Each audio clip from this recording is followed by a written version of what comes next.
Hello everyone. So this week's seminar is going to be all about reducing DOMS. So reducing DOMS, for those who don't know what DOMS are, it's delayed onset muscle soreness, that otherwise known as that achy feeling that you get after a workout. Now, in certain scenarios, these can last up to 1, 2, 3, 4 days, depending on how hard we've worked during that session, how new the exercises are, the complexity of the exercises, the intensity of the exercises, and controlling the eccentric. So a lot of those emphasis can actually exacerbate the amount of delayed onset muscle soreness that you can kind of get from the workout, which can inflict muscle soreness. So what can we do to reduce muscle soreness and obviously get back to feeling fresh, hitting the workouts, ready for the next session, getting rid of these aches and pains to a certain degree, getting used to the workouts. We'll start covering the topics. So the first one is covering doing the workout multiple times, getting used to the exercises. To a certain degree, we'll start reducing muscle soreness. So often on week one, you'll feel the most sore from the workouts, just because we're not used to the stimulus and the stress on the body, especially if we increase in the progression of exercises, the complexity of the exercises. It's always going to stress the body a little bit more, pushing us into more fatigue.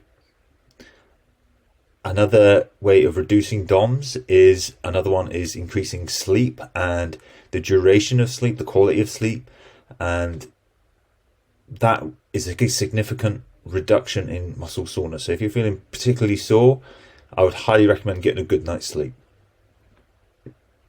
What we could also do is making sure that we're getting good quality nutrition around the workouts, carbohydrates, proteins, fats, pre-workout, and then a majority of our post-workout is carbohydrates and proteins. That these are going to help with reducing muscle soreness as well, because we're rejuvenating the body with the macronutrients that we've kind of broken down, and our body is craving for recovery. So carbohydrates and glycogen, what we've used during the workout, that's why we need that, and also protein, the building blocks for muscle.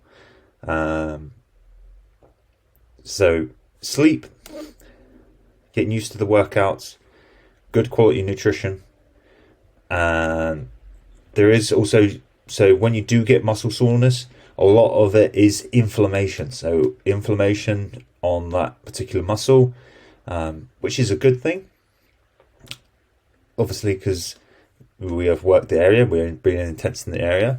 But ways to reduce inflammation, as a general rule of thumb, is having plenty of vitamin C in our diet.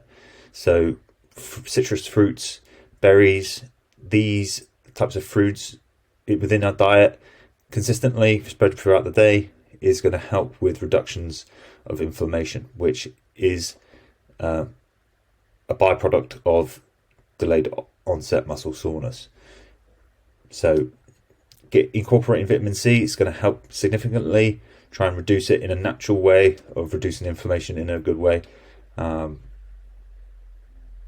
the workouts, if you're particularly feeling sore. Now, the last one, which is I wanted to cover, is that we've got sleep, good quality nutrition, vitamin C, protein, carbohydrates, and fats pre-workout, protein and carbohydrates post-workout, having a majority before and after the sessions, particularly after the session, is very, very important.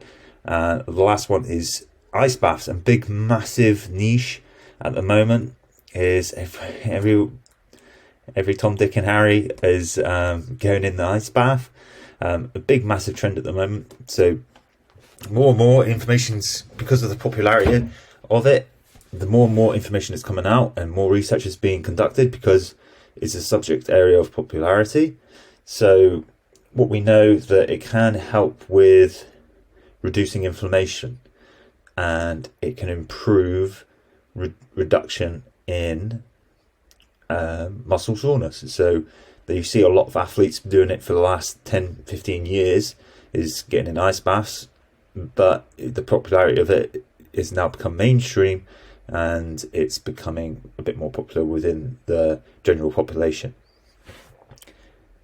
That being said, timing of ice baths is important. Now, we do want the natural cycle of the inflammation and the deterioration of muscle to happen, with the breaking down of the muscle after the workout causing the inflammation, and our body having a natural reaction to counteract that inflammation and have its own ability to reduce the inflammation and reduce the muscle soreness by itself.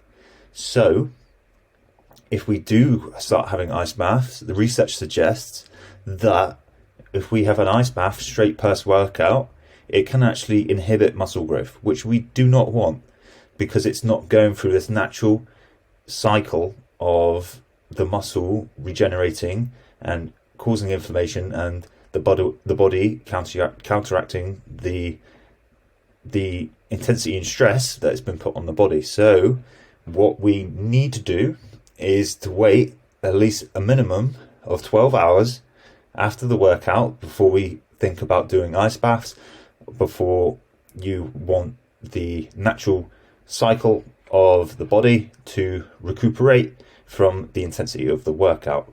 So as a general rule of thumb, it says, most research says 12 hours, but for what I would suggest, if you are going to work out one day, just have the ice bath the next day.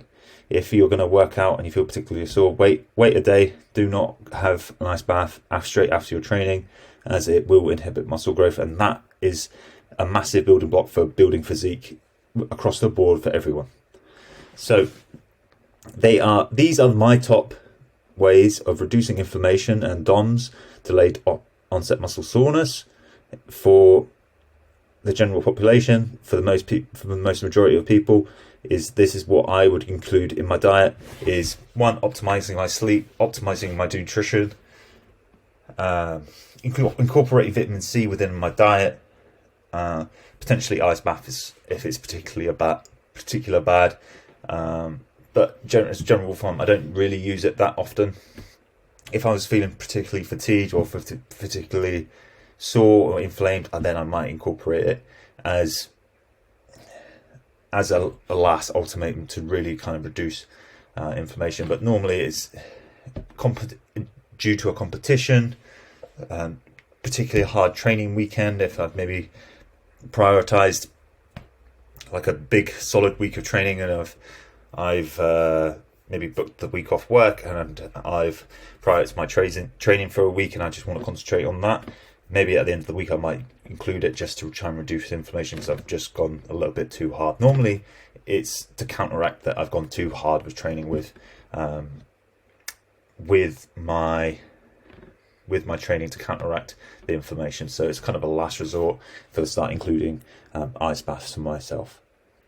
I hope this helps. I hope this video helps. I know that a lot of people feel particularly sore after training sometimes, so I thought this might be quite a good way to discuss the topics within muscle soreness, and I hope this helps you guys. And obviously I don't want you to start training less hard or less intense.